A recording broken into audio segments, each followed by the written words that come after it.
नमस्कार मंडळी, मी आहे अश्विनी आणि आज तुमचं स्वागत आहे माझ्या न्यू रेसिपी चॅनलमध्ये। आता मी हे चॅनल आता नवीन ओपन केलं आहे, त्यामुळे तुमचा सपोर्ट नक्की हवा आहे। आणि आज आपण रेसिपी बघणार आहोत एकदम घरच्या घरी खुसखुशीत बिस्किट कसे बनवायचे। अगदी सोपे आहे आणि घरच्याच इंग्रेडियंट्सपासून आपण किती छान असा उपयोग करू शकतो, जेणेकरून मुलांनाही चहा किंवा लहान भुकेसाठी किंवा मध्ये स्नॅकमध्ये किंवा चहासोबत बिस्किट आपल्याला खायला आपण बाहेर बेकरीमधून आणतो, त्यामध्ये खूप सगळा मैदा आणि पाम ऑइल वगैरे असतं, जेणेकरून मुलांच्या हेल्थसाठी किंवा कुणाच्याही आपल्याही किंवा आपले बुजुर्ग घरात असतील त्यांच्यासाठी पण खूप धोकेदायक आहे। त्यासाठी आपण अगदी सोप्या आणि साध्या पद्धतीने घरच्या घरी कसे बनवायचे बिस्किट आपण त्याची रेसिपी बघणार आहोत आज। आता इथे मी 2 वाट्या गव्हाचं पीठ घेतलंय आणि 1 वाटी घेतलंय मी बारीक रवा। आता तुमच्याकडे बारीक रवा नसेल तर त्याला मिक्सरमध्ये मस्त असं 2 वेळा फिरून घ्या, एकदम छान असा बारीक रवा बनेल। त्यानंतर मी इथे घेतलंय कोकोनटचं पावडर, जी रेडीमेड आहे। आता तुम्हाला जास्त फ्लेवर त्याचा पाहिजे असेल तर तुम्ही 1 वाटीही टाकू शकता, पण मला इथे मीडियमच ठेवायचा होता त्यामुळे मी अर्धी वाटी घेतला। त्यानंतर त्यामध्ये विलायची पावडर वगैरे घातली आणि आता साखर पण आपल्याला कशी घालायची आहे, मी आता 1.5 वाटी साखर घेतलेली आहे, म्हणजे थोडंसं प्रमाण मी जास्त घेतलंय, म्हणजे मी जेवढी लागेल तेवढीच टाकणार आहे। त्यानंतर मी मस्त असं विलायची घातली, त्यामध्ये विलायची पावडर। आता आमच्या घरी विलायची पावडरचा फ्लेवर खूप आवडतो, हवं तर तुम्ही स्किप पण करू शकता, तुम्ही त्यामध्ये बडीशेप पण घालू शकता, बडीशेपनी पण छान टेस्ट येते। त्यानंतर मी इथे 1-1.5 चमचा असे तीळ भाजून घेतलेले आहेत, जे आपले घरचे गावाकडचे जे माझ्याकडे तीळ होते त्याला मी चांगलं भाजून घेतलंय। आणि मग मस्त असं थोडं थोडं पाणी टाकून त्याचं डो बनवायचा आहे, पण त्या अगोदर आपल्याला म्हणजे फक्त अंदाज घ्यायचा आहे आणि त्यानंतर त्यामध्ये आपल्याला मिक्स करायची आपली साखर, जी आपण वाटून बारीक पावडर बनवून घेतलेली आहे। आता साखर पण थोडी थोडी घाला, म्हणजे जसं आपण पीठ मळायला घेतो ते अंदाज येतोच।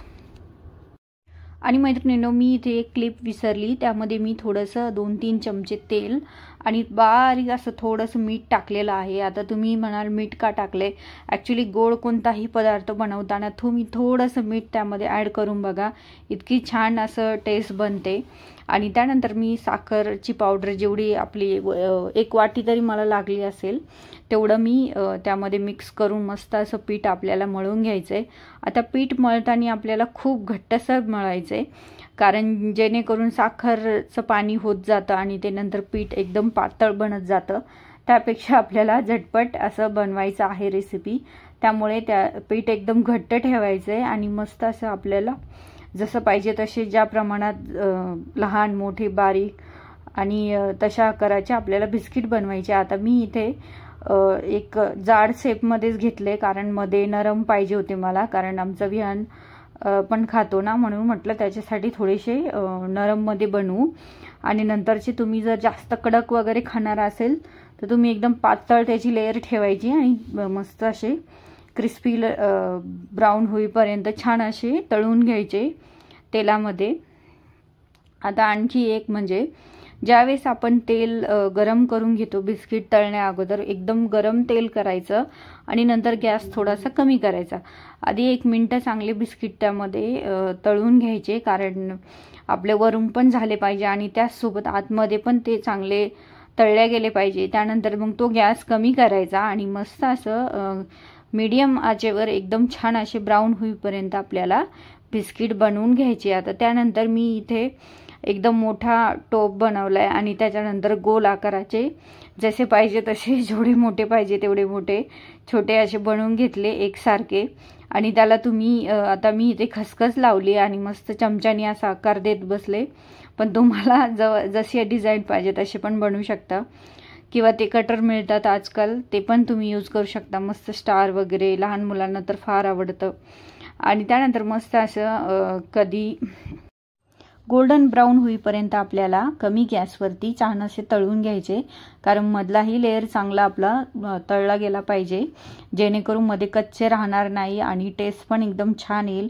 आणि मैत्रिणींनो, त्या अगोदर व्हिडिओला नक्की लाईक, शेअर आणि सबस्क्राईब करायला मात्र विसरू नका, जेणेकरून तुम्हाला नवीन नवीन रेसिपी पण बघायला मिळेल।